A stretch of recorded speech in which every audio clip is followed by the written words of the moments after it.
পাবো কি দেখতে যাচ্ছি। দেখুন সমুদ্র থেকে কীভাবে মাছ তুলছে। ততক্ষণ আপনারাও সাথে থাকুন, দেখতে পাবেন কি মাছ পাই।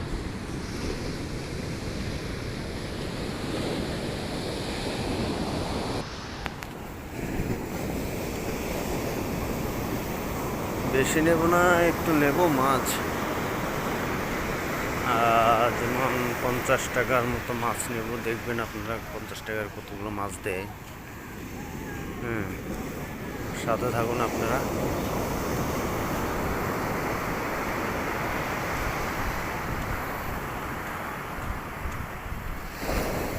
ও দেখুন মাছ জাল টানতে টানতে কি কি বলছে ওরা।